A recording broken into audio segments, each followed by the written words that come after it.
ನಮಸ್ಕಾರ ಸ್ನೇಹಿತರೆ. ಸಂಗೀತ ಸಾಮ್ರಾಟನೆನಿಸಿದ್ದ ತಾನಸೇನನ ಮೊದಲ ಹೆಸರು ರಾಮ್ ತಾನು ಪಾಂಡೆ.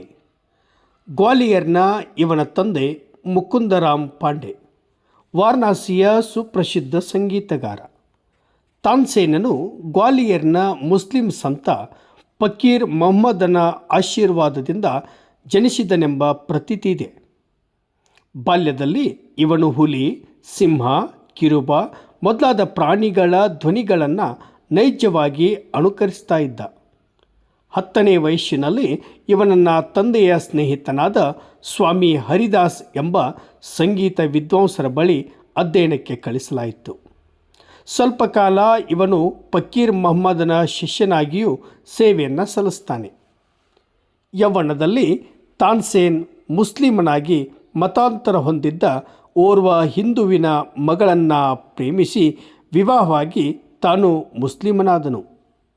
ಸಂಗೀತದಲ್ಲಿ ವಿದ್ವತ್ತನ್ನು ಗಳಿಸಿದ ಮೇಲೆ ಗ್ವಾಲಿಯರ್ ಬಳಿಯ ರೇವಾ ಸಂಸ್ಥಾನದ ರಾಜನ ಆಸ್ಥಾನದಲ್ಲಿ ಸಂಗೀತಗಾರನಾಗ್ತಾನೆ. ಅನೇಕ ಹೊಸ ಹೊಸ ರಾಗಗಳನ್ನು ಸೃಷ್ಟಿಸಿ ಜನಪ್ರಿಯತೆ ಗಳಿಸ್ತಾನೆ. ಅವುಗಳಲ್ಲಿ ದೀಪಕ ರಾಗ ಮತ್ತು ಮೇಘ ಮಲ್ಲಾರ ರಾಗಗಳು ಪ್ರಸಿದ್ಧವಾದವು. ಇವನ ಕೀರ್ತಿಯನ್ನು ತಿಳಿದ ಮೊಘಲ್ ಚಕ್ರವರ್ತಿ ಅಕ್ಬರ್ ಬಹು ಪ್ರಯಾಸದಿಂದ ಇವನನ್ನು ತನ್ನ ಆಸ್ಥಾನದಲ್ಲಿ ವಿದ್ವಾಂಸನನ್ನಾಗಿ ನೇಮಕ ಮಾಡಿಕೊಳ್ತಾನೆ. ಇಲ್ಲಿ ಇವನು ಮಿಯಾ ತಾನ್ಸೇನ್ ಅಥವಾ ಚಕ್ರವರ್ತಿಯ ಆತ್ಮ ಸ್ನೇಹಿತನೆಂದು ಪ್ರಖ್ಯಾತಿ ಗಳಿಸ್ತಾನೆ. ದೀಪಕ ರಾಗದಿಂದ ದೀಪದ ಬತ್ತಿಗಳು ಹತ್ತಿಕೊಳ್ಳುವಂತೆ ಮತ್ತು ಮೇಘ ಮಲ್ಲಾರ ರಾಗದಿಂದ ಮೋಡಗಳು ರಚನೆಗೊಂಡು ಮಳೆ ಸುರಿಯುವಂತೆ ಮಾಡುತ್ತಿದ್ದನೆಂದು ಉಲ್ಲೇಖಗಳು ತಿಳಿಸುತ್ತವೆ.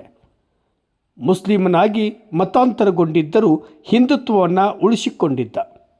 ಇವನ ಮಕ್ಕಳಾದ ರೂಪವತಿ ಮತ್ತು ಸರಸ್ವತಿ ಹಾಗೂ ಸೂರತ್ ಸೇನ್, ಶರತ್ ಸೇನ್, ವಿಲಾಸ್ ಖಾನ್ ಎಂಬುವರು ಕೂಡ ಉತ್ತಮ ಸಂಗೀತಗಾರರಾಗಿದ್ದರು. ಸಂಗೀತ ಕ್ಷೇತ್ರದಲ್ಲಿ ಉತ್ತುಂಗ ಶಿಖರವನ್ನು ಮುಟ್ಟಿದ ತಾನ್ಸೇನ್ ತನ್ನ 80ನೇ ವಯಸ್ಸಿನಲ್ಲಿ ಆಗ್ರಾದಲ್ಲಿ ನಿಧನವನ್ನು ಹೊಂದ್ತಾನೆ. ಇವನನ್ನು ಗ್ವಾಲಿಯರ್ನಲ್ಲಿ ಇವನ ಗುರು ಫಕೀರ್ ಮೊಹಮ್ಮದನ ಸಮಾಧಿಯ ಬಳಿ ಸಮಾಧಿ ಮಾಡಲಾಗಿದೆ. ಇಂದಿಗೂ ವಾರ್ಷಿಕ ಸಂಗೀತೋತ್ಸವಗಳು ತಾನ್ಸೇನ್ನ ನೆನಪಿನಲ್ಲಿ ಏರ್ಪಡಿಸಲಾಗುತ್ತದೆ. ಧನ್ಯವಾದಗಳು.